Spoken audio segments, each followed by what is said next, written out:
Hello again, everybody. I'm back in the shop. I picked up this 2011, 2012, somewhere around there, Brody road bike this morning off of Facebook Marketplace. It's a typical road bike for those times with a triple crank in the front and sort of a close ratio cassette in the back. It has cantilever brakes, plenty of rack mounts, like fender mounts. It even has rack mounts on the front forks. It even has, the fork comes with disc brake mounts, and also the rear chainstay has a disc brake mount in case somebody wants to convert this into a disc brake. I don't know why anybody would want to do that.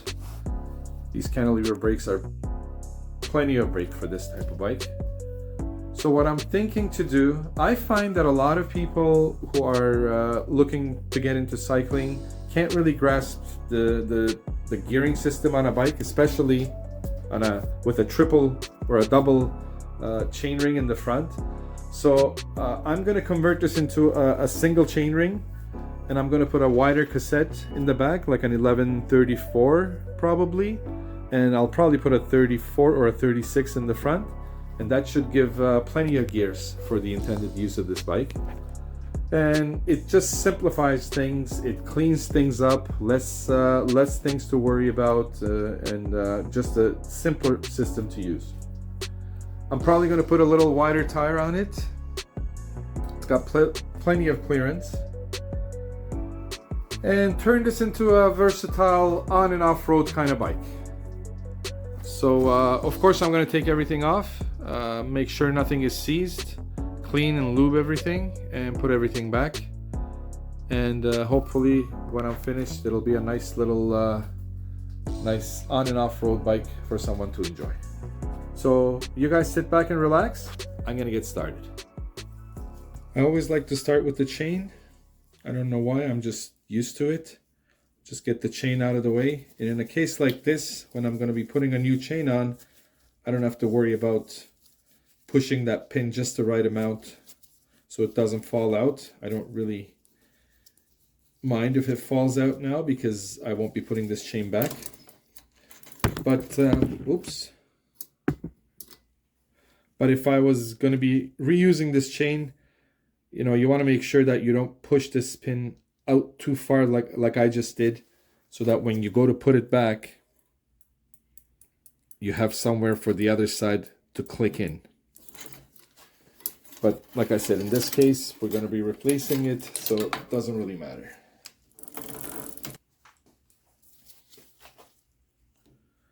It's good that it's got a long cage rear derailleur, so that's going to come in handy with the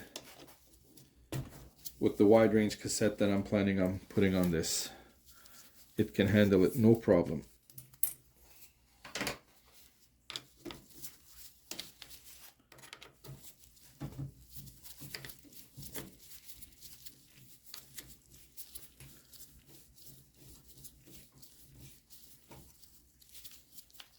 We'll give that a nice clean, pretty dirty.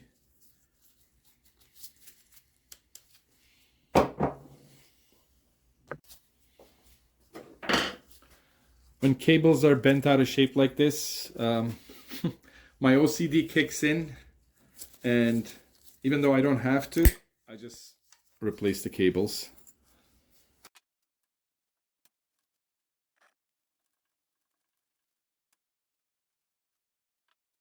And I've explained in my other videos, you know, these calipers, the brakes don't have to come off, but again, they've probably never been off since this bike was built. And what happens is that rust builds up on these mounts, and if you leave it long enough, you know, everything gets seized up and the brake doesn't work properly. So I like to take everything off, give everything a nice wash, lubricate these bosses, and put everything back.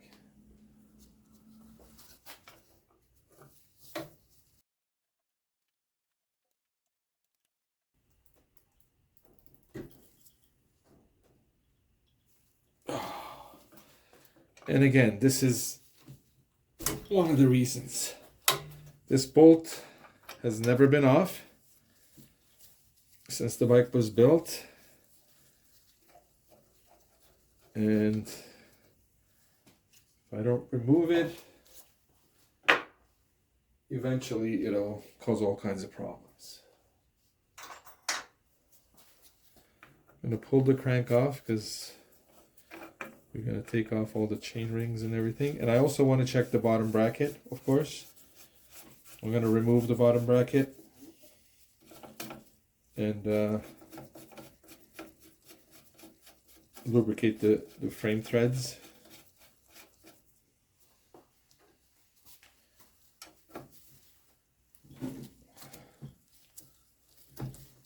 That was pretty good. Nice and easy. Yeah, just because it was properly assembled. Someone took the time to put a little grease on the spindle here, and this slid out like butter.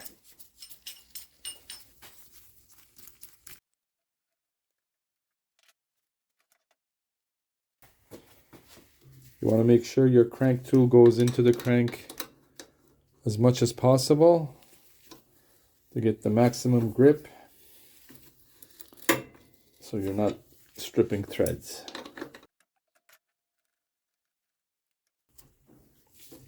Yep, nice and easy.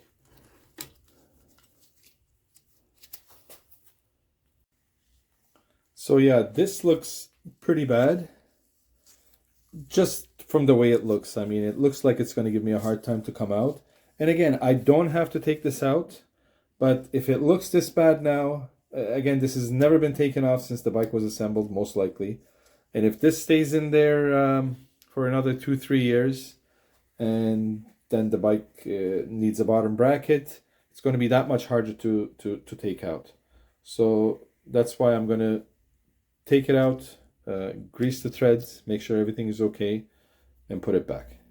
But I'm going to start on the other side, of course, on the non-drive side. So when things look a bit shady like this, I'm going to have to clean that up. Okay, I'm going to have to get in there with a brush. It's so dirty, the tool won't even go on there. So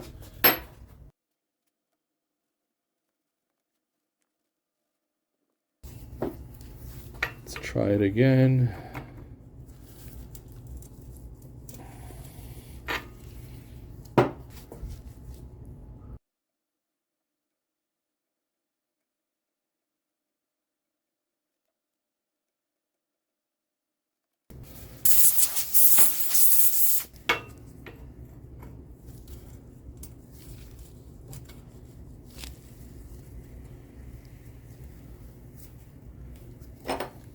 Okay.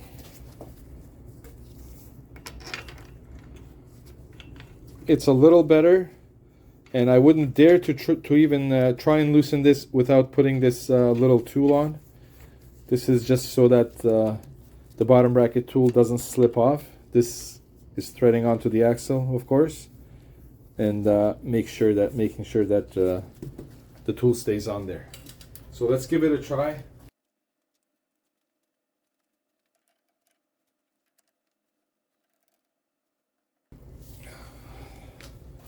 I have to put a long bar on there.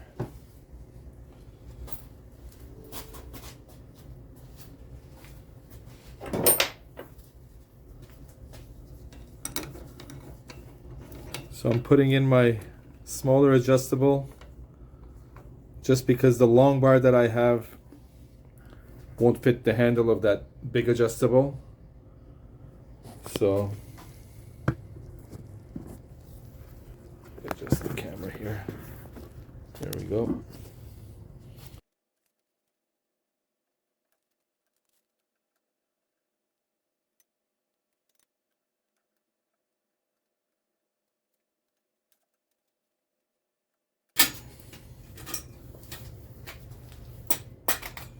Okay, let's try something else.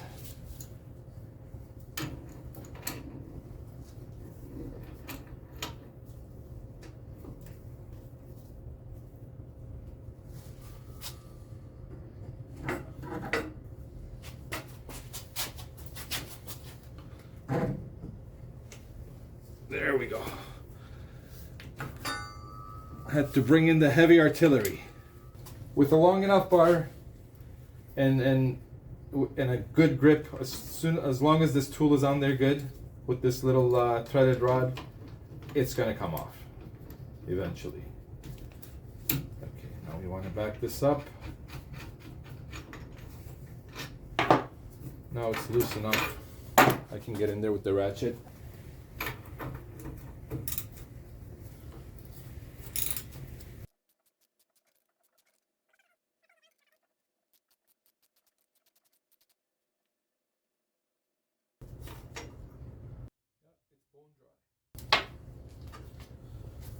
Onto the drive side.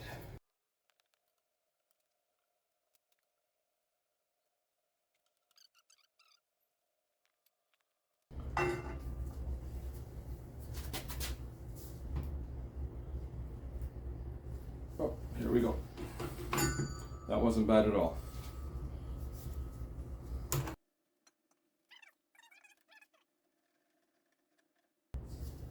Okay. Looks good. Just dirt. We're going to clean it up, grease it up, and put it all back together.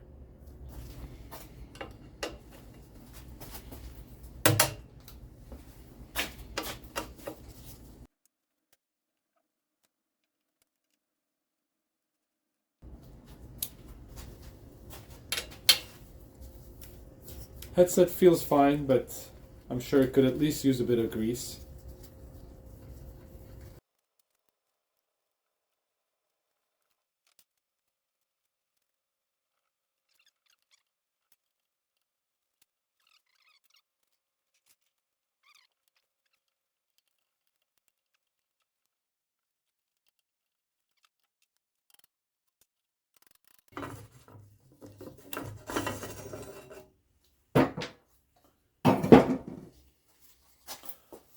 Pretty dry.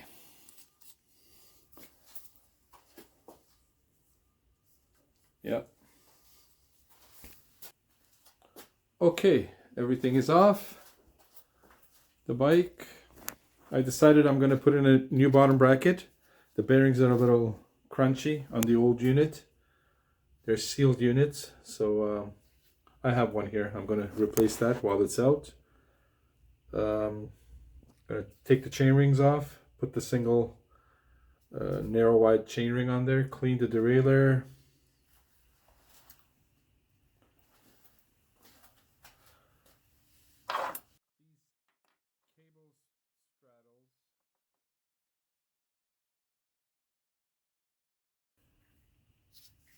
These are a bit rusty. They're actually quite rusty, and I'll show you how I get rid of all that rust in a minute. Just gonna wash the frame down, give it a quick polish. Like I said, it's in great shape.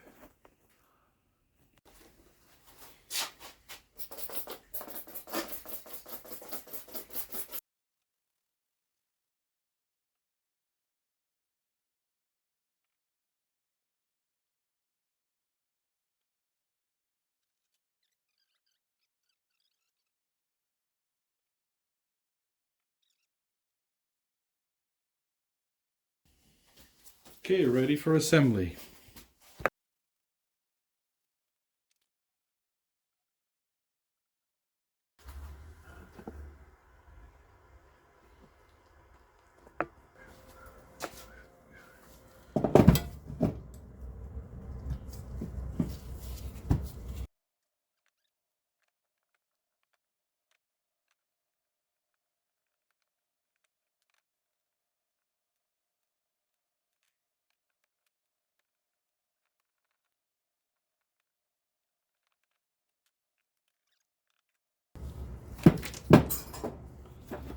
Whenever I can, I like to put the chain ring, if I'm going with a single chain ring, I like to put it on the outside.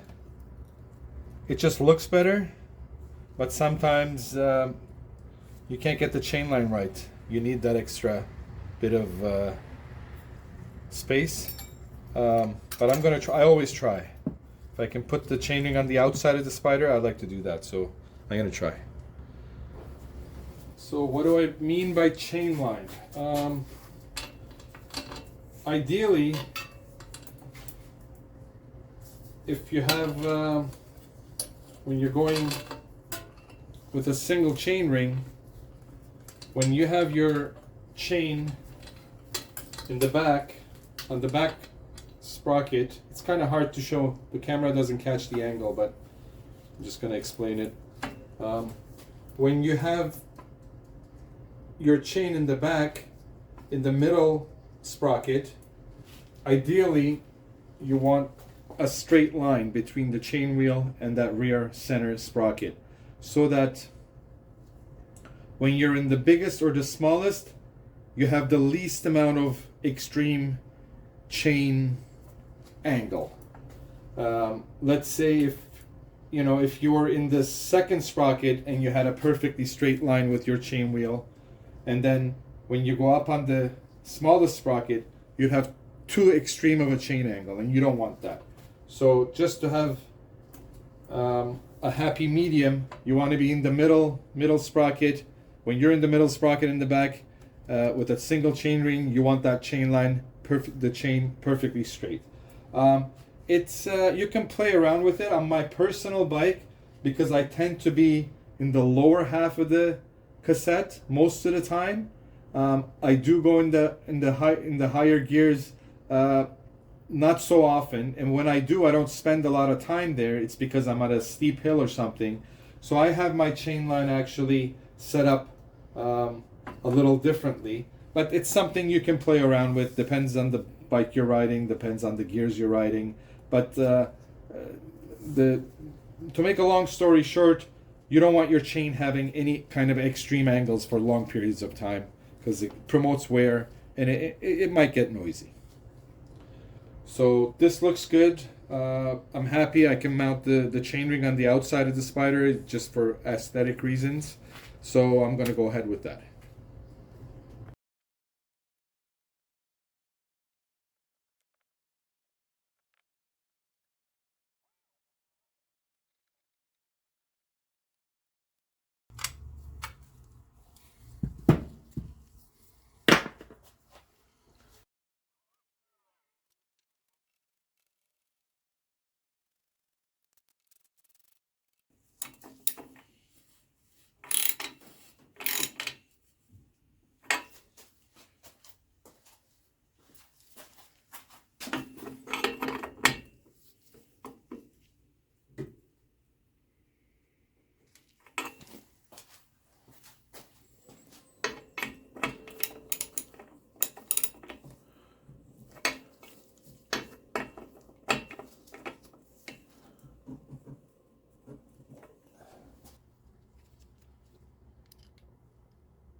Pulleys we can do by hand.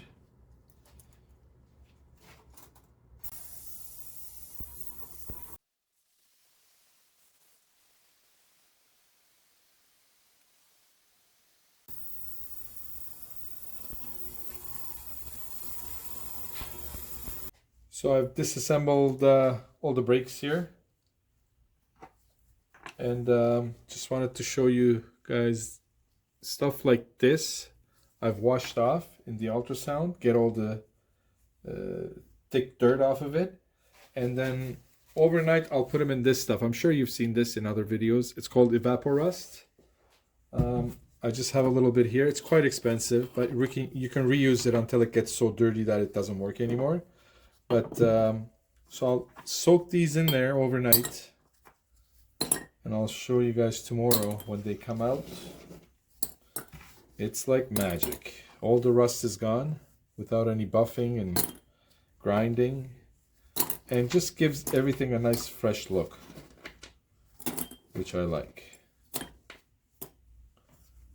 Yeah, I'll put in all these little screws in there.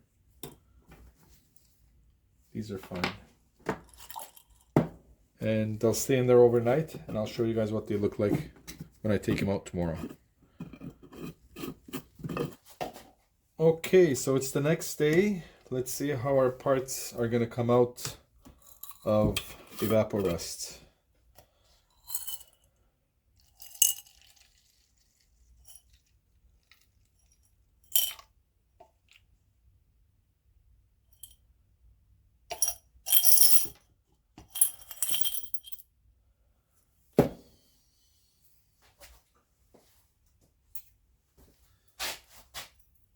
Yep, looking good. Every bit of rust is gone.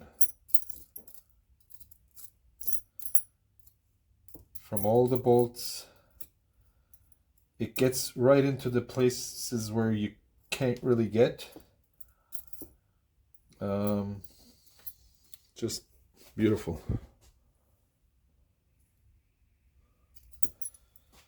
Okay, we'll start assembling the brakes and keep going.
I've done this in other videos. I've shown how I do this. I always like to make sure the drive side is locked really good, and then I'll do my adjustment from the non-drive side. Now that I know this side is nice and tight.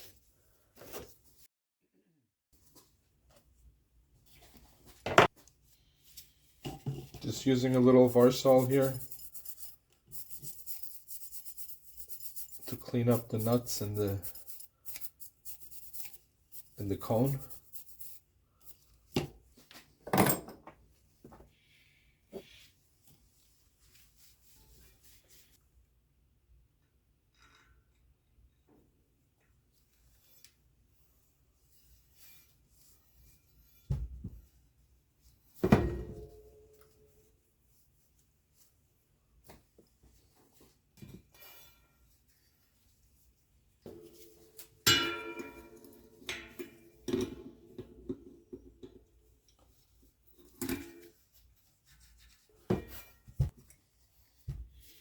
Clean up around the hub a little bit, again with Varsol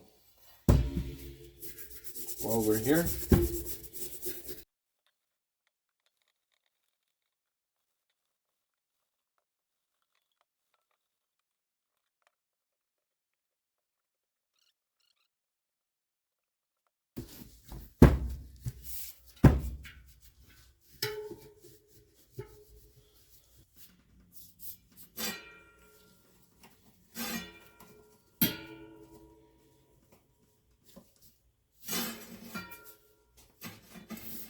Yep, so it is a little off.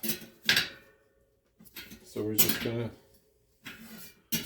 true it up a little bit so we get no rub on the brake pad.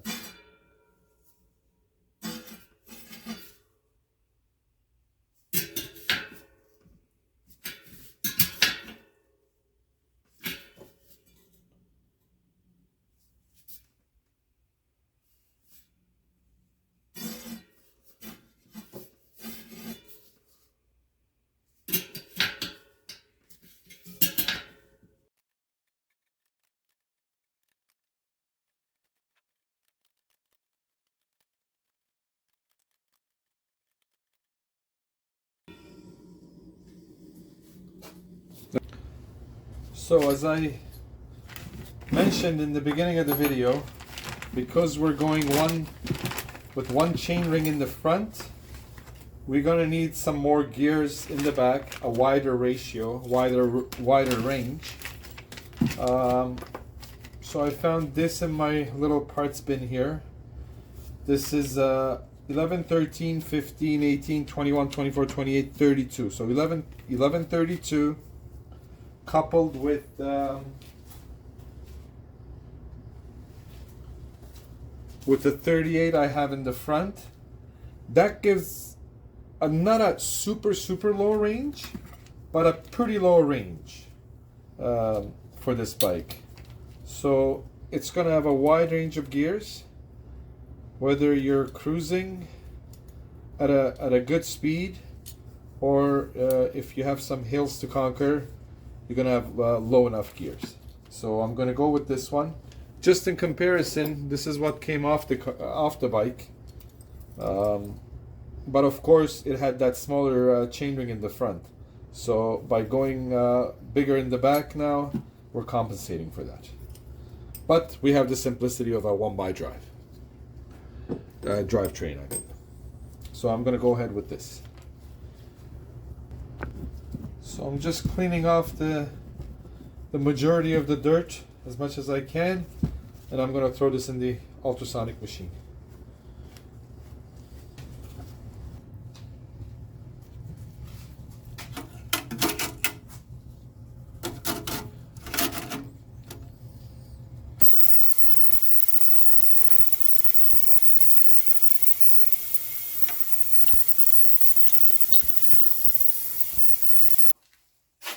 Some people have asked me why I haven't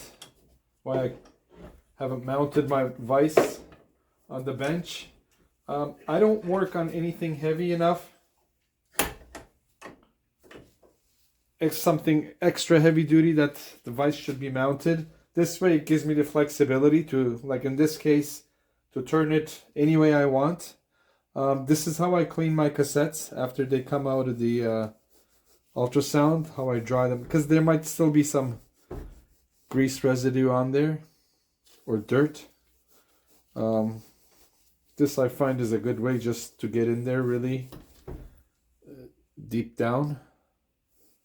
And yeah, this is one of the reasons why I don't mount my vise on the bench, because it gives me more versatility. And it's not in my way when I'm not using it.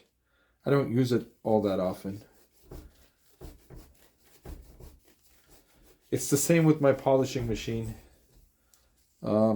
Sometimes, depending on whatever I'm polishing, you know, I may need to move it one way or the other. I know, and some people told me that it's not safe, but I've been polishing stuff back from my jewelry days for a long time. I know my way with a polishing machine, so it doesn't bother me that it's not mounted. And again, it gives me the versatility to move it around, you know, according to the piece that I'm polishing.